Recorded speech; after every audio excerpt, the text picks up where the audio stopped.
أعوذ بالله من الشيطان الرجيم بسم الله الرحمن الرحيم نحمد ونصلي على رسوله الكريم أما بعد أعوذ بالله من الشيطان الرجيم بسم الله الرحمن الرحيم جزا الله أن محمد ما هو أهله اللهم علمنا ورشد أمورنا وإذن من شرور أنفسنا ومن سيئات أعمالنا أستغفر الله الذي لا إله إلا هو الحي القيوم وأتوب إليه ولا حول ولا قوة إلا بالله العلي العظيم তওবা আস্তাগফিরুল্লাহ রাব্বি মিন কুল্লি যামবি ওয়া তুবু ইলাইহি লা হাওলা ওয়া লা কুওয়াতা ইল্লা বিল্লাহিল আলিয়্যিল আযীম আল্লাহুম্মা আল্লিমনা মা রাশিদ উমুরিনা ওয়া ইজনা মিন শুরুরি আনফুসিনা ওয়া মিন সাইয়্যাতি আমালিনা আস্তাগফিরুল্লাহাল্লাযী লা ইলাহা ইল্লা হুয়াল হাইয়ুল কাইয়্যুম ওয়া আতুবু ইলাইহি ওয়া লা হাওলা ওয়া লা কুওয়াতা ইল্লা বিল্লাহিল আলিয়্যিল আযীম। আজকে 9 তারিখ অক্টোবর মাস নভেম্বর মাস 2025 সাল। আল্লাহ সুবহানাহু ওয়া তাআলা দরবারে লক্ষ লক্ষ শুকরিয়া আদায় করি যে আল্লাহ সুবহানাহু ওয়া তাআলা আমাকে কথা বলার মতন তৌফিক দান করছে। অনেক মানুষের আজকে রাত্রে গতকালকে রাত্রে সে প্যারালাইসিস হয়ে গেছে, কেউ অসুস্থ হয়ে হাসপাতালে গেছে, কেউ জেলখানাত গেছে, বিভিন্নভাবে বিভিন্ন ধরনের সে ক্ষতিগ্রস্ত হয়েছে। কিন্তু মহান সৃষ্টিকর্তার দরবারে শুকরিয়া আদায় করি যে মহান সৃষ্টিকর্তা আমাকে আল্লাহ এবং আল্লাহ রসুলের কথা বলার মতন তৌফিক দান করছে। এই বপি আমার এক কাপ লাল চা দাও তো, আর মোবাইলতে দুইটা দাও তো। আল্লাহ সুবহানাহু ওয়া তাআলার দরবারে শুকরিয়া আদায় করি যে আল্লাহ সুবহানাহু ওয়া তাআলা আমাকে কথা বলার মতন তৌফিক দান করছে। আমি দুনিয়ার কোনো মানুষের কথা আমি কখনো বলি না, দুনিয়ার কোনো মানুষের বড়াইয়ের কথা আমি কখনোই বলি না। আমি সবসময় আল্লাহ তাআলার বড়াইয়ের কথা বলি, কারণ আসমান জমিন আরশ কুরসি লৌহ কলম যা কিছু আছে সব কিছুর মালিক আল্লাহ তাআলা। ওই আল্লাহ তাআলার বড়াই আমি প্রশংসা করি সবসময়, কারণ আল্লাহ তাআলা বলছেন যে কি করে কয়, মানে সমস্ত মানুষকে বলা হয়েছে আনতুমুল ফুকারাউ, তোমরা সমস্ত সবাই সব ফকিরের দল। তো এখানে ধনী গরিব থেকে নিয়ে এ টু জেড হাই পেশন থেকে হাই এডুকেশন পার্সন থেকে একবারে হাই লেভেলের যত ব্যক্তি থাক না কেন আল্লাহ সুবহানাহু ওয়া তাআলা সবাইকে গরিব বলছেন। কিসের জন্য? যে তারা সবাই আল্লাহ তাআলার মুহতাজ, সবাই আল্লাহ সুবহানাহু ওয়া তাআলার মুখাপেক্ষী। কেউ তার নিজের জন্য নিজের শক্তি সামর্থ্য বুদ্ধিমত্তা দিয়ে সেও কোনো কিছুই করতে পারে না। আল্লাহ যাকে চাইছেন তাকে ইজ্জত সম্মান দান করছেন। আজকে আমরা ইতিহাস পড়ি, ইতিহাস জানি, অনেক ইতিহাস জানি, পৃথিবীর সৃষ্টি লগ্ন থেকে ইতিহাস আজকে আমরা জানতেছি, কিন্তু ইতিহাস থেকে আমরা কখনো শিক্ষা গ্রহণ করি না, অথচ ইতিহাস কাউকে আজ পর্যন্ত ক্ষমা করে নাই। সেই জন্য আমরা বলবো যে ইতিহাস থেকে আমাদের শিক্ষা করা, সেই ইতিহাস থেকে শিক্ষা গ্রহণ করা। ইউসুফ আলাইহিস সালামের যে ভাই ছিল, ইউসুফ আলাইহিস সালামের আপন এক মায়ের পেটে দুই ভাই ছিল, এক মায়ের পেটে ছিল বিনিয়ামিন, আরেক মায়ের পেটে ছিল ইউসুফ আলাইহিস সালাম। ইউসুফ আলাইহিস সালামের পিতা ইয়াকুব আলাইহিস সালাম, তার আরেক নাম ছিল ইয়াহুদা, ওখান থেকে ইহুদি বংশের উৎপত্তি হয়েছে। তো ইউসুফ আলাইহিস সালামের ভাইয়েরা দেখলো যে ইউসুফ আলাইহিস সালামকে তার পিতা মানে খুব আদর যত্ন করে। তো আল্লাহ সুবহানাহু ওয়া তাআলা তার কাছে মনোনীত হিসেবে বান্দা হিসেবে ইউসুফ আলাইহিস সালামকে আল্লাহ তাআলা ইয়াকুব আলাইহিস সালামকে নবী করে পাঠিয়েছেন, ইউসুফ আলাইহিস সালামকে নবী করবেন এই ব্যাপারে আল্লাহ তাআলা কিছু ইঙ্গিত দিয়েছেন। এবং একদিনকে সেজদায় দেখলো, একদিন স্বপ্নে দেখলো কাউকাবান আশারা, মানে আশারা মানে 11 জন, 11টা তারকারাজি মানে ইউসুফ আলাইহিস সালামকে সেজদা করতেছে। তখন তো এই স্বপ্নের ব্যাখ্যা যখন ইউসুফ আলাইহিস সালাম তার পিতা ইয়াকুব আলাইহিস সালামকে নিকট এটা বলল, তখন ইউসুফ আলাইহিস সালামকে নিয়ে তিনি অত্যন্ত চিন্তিত এবং বিচলিত হয়ে গেলেন, এবং তখন তিনাকে নিয়ে অনেক টেনশন মানে ফিল করতেছেন যে তার নবুয়তের সিলমোহর হয়তো লেগে যাবে। যাই হোক, ইউসুফ আলাইহিস সালামের ভাইরা তাকে নিয়ে খেলার প্রতিযোগিতায় বলল ইয়া আবানা ইন্না যাহাবনা ফাস্তাবিকু, হে আমাদের পিতা আমরা দৌড় প্রতিযোগিতায় গেছিলাম, ফায়াকুলু যিবা, তাকে নেকড়ে ব্যাগে খেয়ে ফেলেছে। তারা একটা রক্তমাখা কামিজুন কুদ্দামুন, তারা একটা রক্তমাখা জামা কাপড় নিয়ে এসে তার পিতাকে দেখাইলো, আর তাকে বললো যে তা আমরা দৌড় প্রতিযোগিতা গেছিলাম, আমাদের মাল সামানের কাছে ইউসুফকে রেখে গেছিলাম, আর ইউসুফকে রাখার পরে ওখানে তাকে নেকড়ে ব্যাগে খেয়ে ফেলেছে, অথচ তারা কূপের ভিতরে নিক্ষেপ করছে। তো আল্লাহ তাআলা সুবহানাহু ওয়া তাআলা ইউসুফ আলাইহিস সালামকে ওই কূপ থেকে উদ্ধার করছেন। যে এক বণিক দল তারা গেছিল, যখন তারা ডালবুন মানে বালতি ফেলাইছে, তখন ডালবুন যখন বালতি তুললো তখন তারা বলতেছিল ইয়া বুশরা হাজা গুলামুন কি সুসংবাদ, দেখো আমাদের বালতির ভিতরে কত সুন্দর একটা বাচ্চা উঠছে, আর আমরা মিশরে বাজারে নিয়ে বিক্রি করব, আর এটা অনেক প্রফিট হবে, আর এখান থেকে আমরা অনেক লাভবান হব, আমাদের ব্যবসা বাণিজ্যতে আমরা অনেক লাভবান হব। তো তারা ইউসুফ আলাইহিসসালামকে চিনতে পারে নাই, কিন্তু যখন ইউসুফ আলাইহিসসালামকে নিয়ে ওই মিশরে বাজারে নিয়ে বিক্রি করলো, তখন ইউসুফ আলাইহিসসালামকে জুলেখা চিনতে পারলো এবং তার হাজব্যান্ড সেনাপ্রধান সে চিনতে পারলো। এখন একটা ছোট্ট ছেলের মানে হাকিকত এরা কেউ চিনতে পারলো না, কিন্তু সেনাপ্রধান ঠিকই চিনতে পারলো। যখন সেনাপ্রধান তার ঘরে নিয়ে রাখতো, তখন সে ছোট্ট বালক ছিল, তার ওই ফুটফুটে চেহারা এবং সে অদ্ভুত অদ্ভুত কিছু কথা বলতো, তখন সে সেনাপ্রধানের মাথা অনেক সময় মানে হ্যাং হয়ে যেত, সেই সমস্ত কথা কিভাবে জানে। তো যাই হোক, ইউসুফ আলাইহিসসালাম যখন এক সময় যুবকে বয়সে পদার্পণ হইল, তখন ইউসুফ আলাইহিসসালামের যে মানে যৌবনের ভাব যখন চলে আসতো, তখন ইউসুফ আলাইহিসসালামকে আল্লাহ তাআলা এত রূপ সুরত দিয়ে সৃষ্টি করছে যেটা কল্পনার বাইরে। পৃথিবীর ইতিহাসে ইউসুফ আলাইহিসসালামের মতন সুন্দর দু একজন আছে কিনা, এটা কল্প কাহিনী কেউ হার বানাবে। তো যাই হোক, ইউসুফ আলাইহিসসালামের কে কুপ্রস্তাব দিল তার সেনাপ্রধানের স্ত্রী জুলেখা। তখন যখন সে রাজি হইল না, তখন সে তাকে 7টা তালাবদ্ধ কামরার ভিতরে রাখলো। যখন সে ইউসুফ আলাইহিসসালাম দৌড় মারলো, তখন তাকে খামসা মারে ধরলো। আর তখন সেনাপ্রধান আইসে দেখলো যে এই বিভবস্ত এক অবস্থা, আর জুলেখা একদম অস্থির, সে একবারে মানে পাগলের মতন হয়ে গেছে। তখন ইউসুফ আলাইহিসসালাম রে বলতেছে, হে ইউসুফ, তুমি তো আমাদের গোলাম, তুমি কেন তুমি মনিবের স্ত্রীর দিকে তুমি খারাপ নজরের দিকে তাকাইছ? তখন ইউসুফ আলাইহিসসালাম বলল যে আমি দোষী নয়। তখন বলল, তুমি কি কোনো সাক্ষী হাজির করতে পারবা? তখন বলল যে আমার কোনো সাক্ষী নাই, কিন্তু ওই ছোট বাচ্চাটা আমার সেদিন।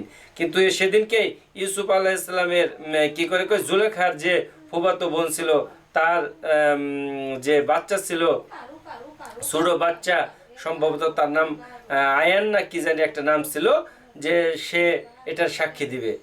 তো ওই বাচ্চাকে জিজ্ঞাসা করা হইলো যে এই বাচ্চা কিভাবে সাক্ষী দিবে, সে তো দুধের বাচ্চা, সে 1 মাসের বাচ্চা, সে কিভাবে সাক্ষী দিবে?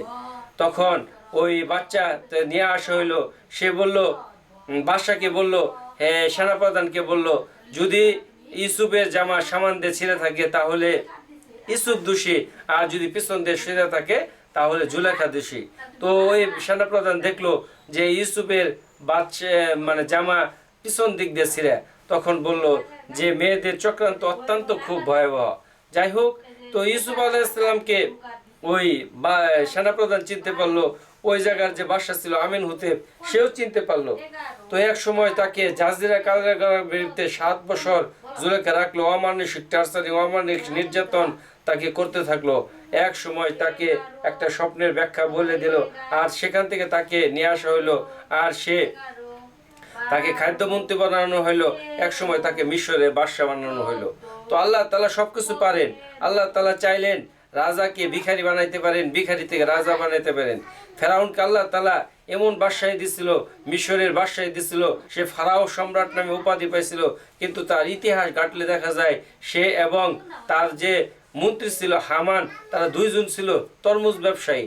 তরমুজের ব্যবসা করতে করতে করতে করতে এই জায়গাতে যখন মিশরে আসলো, আর আইসে দেখলো যে এই জায়গাতে তাদের সমস্ত তরমুজের চালান শেষ হয়ে গেছে। তো যেখানে মানুষ কবর দেয়, তারা বলল আজকে যে এখানে কবর দেওয়া হবো, তার ওখান থেকে আমরা ট্যাক্স গ্রহণ করব। তো এইরকম ট্যাক্স গ্রহণ করতে করতে মিশরে এক মানে মন্ত্রী মারা গেল। তখন তাকে কবর দিতে আসলো, তখন তাকে তার কাছ থেকে ট্যাক্স চাইলো। আর তখন ওই বাদশা বলল যে কে এই যে ব্যক্তি? তখন দেখলো যে ফেরাউন, সে তার কথাবার্তা, তার চলকি চতুরি সর্বপ্র A to Z সবকিছু মিলে সে বলল সে একজন বিজ্ঞ ব্যক্তি, তাকে মন্ত্রিত্ব বানা হইলো। তারপর রাজা যখন মারা গেল, তার মৃত্যুর পর সে রাজা হইল, মিশর রাজা হইল। তো সে এইভাবে আল্লাহ সুবহানাহু ওয়া তাআলা দেখাইছে একজন নাদান থেকে নাদান লোককে আল্লাহ তাআলা বাদশা বানাই দিয়েছেন। তো আল্লাহ তাআলা চাইলে সবকিছু করেন। আবার আল্লাহ তাআলা এও দেখাই দিয়েছেন যে সুলাইমান আলাইহিস সালামকে আল্লাহ তাআলা পুরা পৃথিবীর তথ্য প্রযুক্তি একত্রিত করলেও সুলাইমান আলাইহিস সালামকে যে বাদশাগিরি দেওয়া হয়েছে, কিয়ামতের আগ পর্যন্ত আল্লাহর কসম ওই পর্যন্ত ওই রকম তথ্য প্রযুক্তির যত টেকনোলজি আবিষ্কার হোক না কেন, ওই সুলাইমান আলাইহিস সালামকে যে আল্লাহ তাআলা যে মানে জ্ঞান দিয়েছিল, ওই রকম জ্ঞানের অধিকারী পৃথিবীতে আর কেউ আসবে না। কোনো তথ্য প্রযুক্তি ওইরকম আসতে পারবে না। ওই সুলাইমান আলাইহিস কাছ থেকে আল্লাহ তাআলা বাদশাহী সিনাই নিয়ে আল্লাহ তাআলা তাকে এমন রাস্তায় রাস্তায় ঘুরাইছে, ওটা আল্লাহ তাআলার ইচ্ছা ছিল। ঠিক তেমনি ভাবে আইয়ুব আলাইহিস সালাম, তার 100টা স্ত্রী ছিল, তার দাসদাসীর অভাব ছিল না, তার বিশাল সাম্রাজ্য ছিল। ওই আইয়ুব আলাইহিস সালামকে আল্লাহ তাআলা পোকা দিয়ে সারা শরীরের ভিতরে গাও দিয়ে এমন সিচুয়েশন তৈরি করে দিল, তার পাশে থাকার মতন কেউ ছিল না। ওই আল্লাহ সুবহানাহু ওয়া তাআলা ওই আইয়ুব আলাইহিস সালামের অবস্থাকে এমন নাজুক করছে, যেটাকে ছেড়ে যাওয়ার জন্য তার দাসীরা পর্যন্ত চলে গেছে, তার পাশে কেউ ছিল না। তার পাশে একমাত্র তার স্ত্রী একটা রহিমা নামে ছিল। সে সম্ভবত এটা জয়ীফ না দুর্বল হাদিস, এটারও কোনো সঠিক কোনো তথ্য নাই, কিন্তু সে একা হয়ে পড়ছিল, তার সারা শরীরের ভিতরে পোকা হয়ে গেছিল। তো আল্লাহ তাআলা বলেন ইয়াখলুকু মা ইয়াশা, আমি যখন যা ইচ্ছে তাই করতে পারি। আল্লাহ তাআলা আসমানকে বানায় রাখছেন খুঁটিবিহীন, আল্লাহ তাআলা পাহাড়কে বানায় রাখছে প্যারাক বানাইয়া, আল্লাহ তাআলা মহাসমুদ্র বানায় রাখছে, আটলান্টিক মহাসাগর, প্রশান্ত মহাসাগর, ইউরোপ মহাসাগর, আর সমস্ত পানিকে আল্লাহ তাআলা এগুলা শূন্যের উপরে ভাসাইতেছেন। এই পুরা পৃথিবীটাকে আল্লাহ তাআলা একটা গোলাকার বৃত্ত সিস্টেম করে বানাইছেন। যখন সৃষ্টি লগ্নে আদি পিতা আদম আলাইহিস সালামকে জেদ্দায় পাঠানো হইলো এবং মা হাওয়া আলাইহিস সালামকে, আদি পিতা আদম আলাইহিস সালামকে শ্রীলঙ্কায় পাঠানো হইলো, মা হাওয়া আলাইহিস সালামকে যখন জেদ্দায় পাঠানো হইলো, তখন তারা 40 বছর কান্নাকাটি করলেও এই শ্রীলঙ্কার কত পাহাড় পর্বত, আদম পাহাড়, ওখান থেকে নিয়ে এই জেদ্দা পর্যন্ত কত দূর, 40 বছরে কিভাবে তারা হাইটে কিভাবে একে অপরের সন্ধান পায়। এটাই একটা কাঁসাই ছিল, এটা প্লেট বিভিন্ন ধরনের। আজকে এই সমস্ত পৃথিবীর বিবর্তনের কারণে এই প্লেটগুলো আস্তে আস্তে দূরে সরে গেছে। তখন ওই আমেরিকার কি অস্তিত্ব ছিল, আমেরিকার যে হয়তো কাছেই ছিল, এটা যে কলম্বাস যে আবিষ্কার করছে এটা কাছেই ছিল। যে আজকে যে সমস্ত ইন্দোনেশিয়ার ওই দিক দিয়ে, পাপুয়া নিউগিনির দিক দিয়ে যে সমস্ত আদিম মানুষগুলা বাস করে, এগুলা কিভাবে বাস করে, ওই পাহাড়ের ভিতরে, দ্বীপের ভিতরে, এগুলা একসাথেই ছিল। আল্লাহ তাআলার হুকুমে এই প্লেটগুলো এইরকম সরে গেছে। আরো কত কি ঘটবে কিয়ামতের আগে। আটলান্টিক অ্যান্টার্কটিকা অ্যান্টার্কটিকা যে মহাদেশ আছে, ওখানে বরফ গলতেছে, ওখানে হাজার হাজার জীবাণু অনেক কিছু আছে যেগুলো আল্লাহ পাকই ভালো জানে। সেইখানে কিয়ামতের আগে আল্লাহ তাআলা সবকিছু, আল্লাহ তাআলা কি করবেন না করবেন এগুলো আল্লাহ তাআলাই জানেন। আল্লাহ তাআলা বলছেন কালকে তোমার তকদিরে কি লেখা আছে তুমি জানো না। সেই জন্য আমি সবসময় বারবার একটা কথা বলে থাকি যে ভাইরা, যে কোনো পরিস্থিতির জন্য সবসময় মোকাবেলার প্রস্তুতি থাকা, যে কোনো সিচুয়েশনের জন্য সবসময় প্রিপারেশন থাকা, সবসময় A to Z সবসময় নিজেকে মানে প্রিপারেশন প্রস্তুতি নিয়ে রাখা। আমার একটা পা নাই, আমি মন চাইলে এক জায়গায় যাইতে পারি না, আল্লাহর কসম আমার আজকে 1 বছর ধরে জামালপুর যাওয়ার জন্য, আমি নান্দিনী থেকে জামালপুর যাবো, কতটুকু মন আমার অস্থির হয়ে গেছে গা।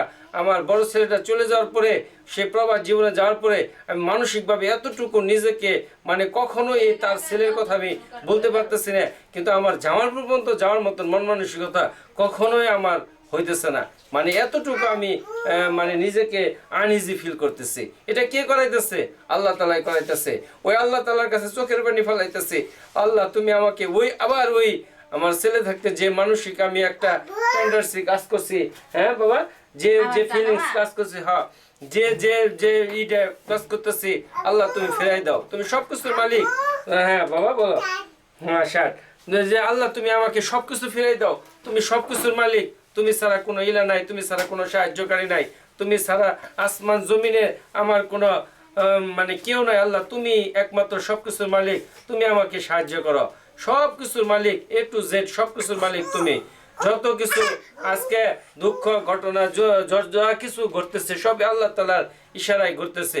ওই আল্লাহ তাআলার উপর পরিপূর্ণ বিশ্বাস রাখা, ওই আল্লাহ তাআলার উপর তাওয়াক্কুল রাখা, ওই আল্লাহর উপর সবসময় সমস্ত প্রতিকূল অবস্থার ভিতরে নিজেকে মানে মানিয়ে নেওয়ার জন্য চেষ্টা করা। যে কোনো টাইমে যে কোনো পরিস্থিতি আসুক না কেন, আলহামদুলিল্লাহ। আমার সবচেয়ে বড় যে জিনিসটা সেটা হলো আমি কৃত্রিম পা, আর্টিফিশিয়াল পায়ে চলাফেরা করে যে কোনো টাইমে আমার সবসময় মানে একটা যদি স্লিপ খাই তাহলে আমার পড়ে যাওয়ার চান্স থাকে। এটা হচ্ছে সবচেয়ে বড় জিনিস।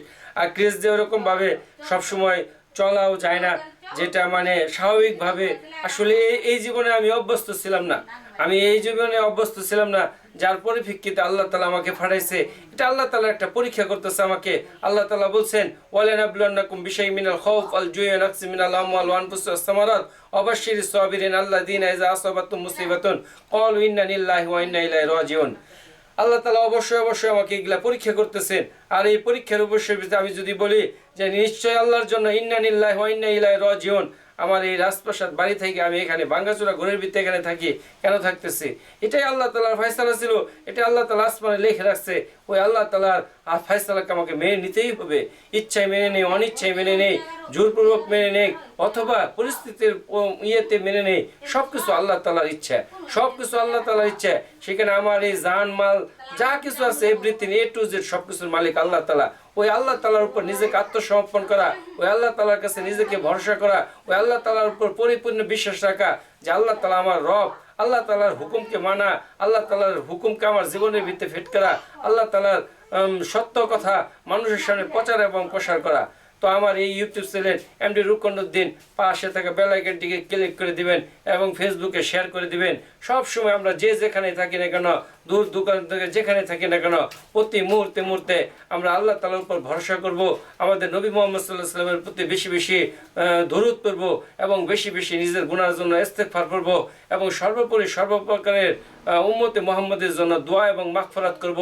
সারা ওয়ার্ল্ডের সমস্ত জিন এবং ইনসানের হেদায়েতের জন্য দোয়া করব এবং আল্লাহ তাআলার কাছে ক্ষমা চাইবো।